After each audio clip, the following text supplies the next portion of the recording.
দশম শ্ৰেণী ত্ৰিভুজ অনুশীলনী 6.5 13 নম্বৰৰ প্ৰশ্নটো আজি সমাধান কৰিম। প্ৰশ্নত দিয়া আছে যে ABC ত্ৰিভুজৰ C কোণ সমকোণ আৰু CA আৰু CB বাহু দুটাত D আৰু E দুটা বিন্দু প্ৰমাণ কৰা যে AE square plus DB square equal AB square plus DE square. প্ৰথমে প্ৰশ্নটো বুজি লওঁ। এইটো হৈছে এটা সমকোণী ত্ৰিভুজ য'ত নেকি AC কোণটো সমকোণ হয়। AC বাহুৰ ওপৰত D এটা বিন্দু আৰু BC বাহুৰ ওপৰত E এটা বিন্দু। DC DB আৰু AE সংযোগ কৰাৰ পিছত এতিয়া আমাক প্ৰমাণ কৰিব লাগিব যে AE square plus BD square equal AB square plus DE square. তো দিয়া আছে খিনি প্ৰথমে ইয়াত লিখি লোৱা হ'ল যে ABC এটা সমকোণী ত্ৰিভুজ, angle C equal 90 degree. AC আৰু BC ৰ ওপৰত D আৰু E দুটা বিন্দু প্ৰমাণ কৰিব লাগে এখিনি।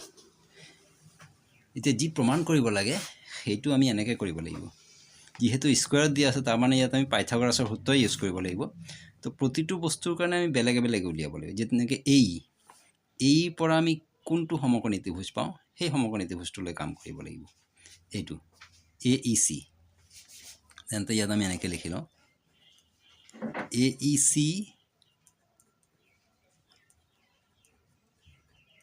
সমকোণী ত্ৰিভুজত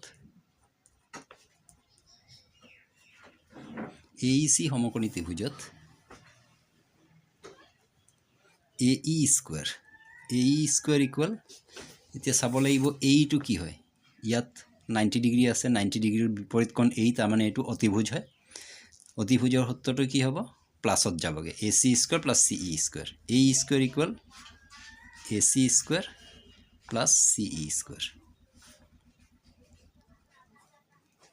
এইটো আমি লিখি দিওঁ পাইথাগোৰাছৰ সূত্ৰ।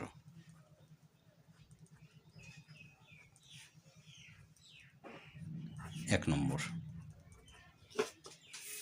তাৰ পিছত এইৰ পিছত কি আছে, BD আছে। এইটো হৈ গ'ল BD। এতিয়া BDৰ পৰা এইটো বনিব DCB। DCB সমকোণী ত্ৰিভুজত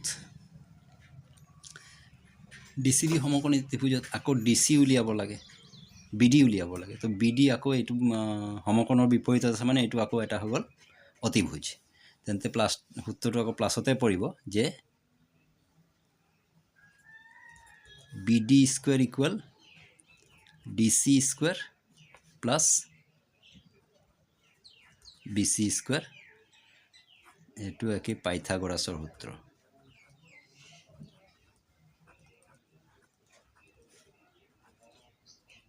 দুই number.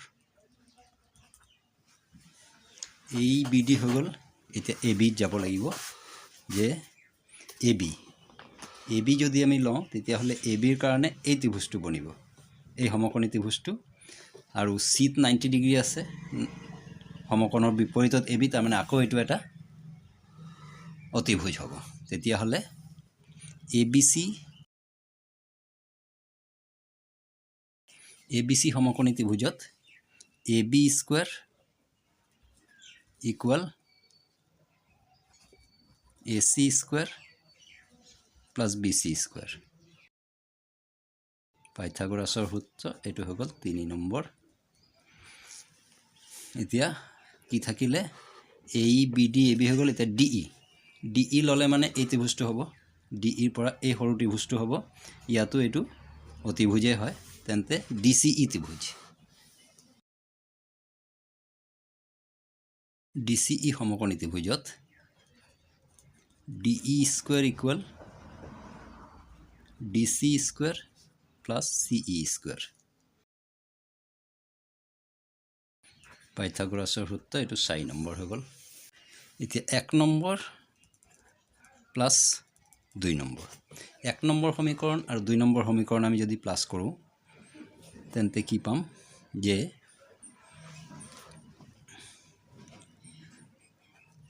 AE square plus BD square. AE square plus BD square equal কি ওলাব, ইকুৱেলৰ ৰেফাৰেন্সলি AC square plus CE square plus DC square plus BC square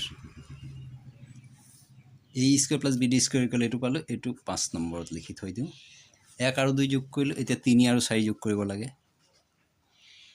3 আৰু 4 3 আৰু 4 যোগ কৰিলে 3 নম্বৰত আছে AB স্কোয়াৰ ইকুৱেল তো AB স্কোয়াৰ বাওঁফালৰখিনি আগে AB square plus DE square AB square plus DE square যোগ কৰি এতিয়া সোঁফালৰখিনি AC square plus BC square plus DC square plus CE square এইটো 6 নম্বৰ কৰি দিছোঁ তাৰ পিছত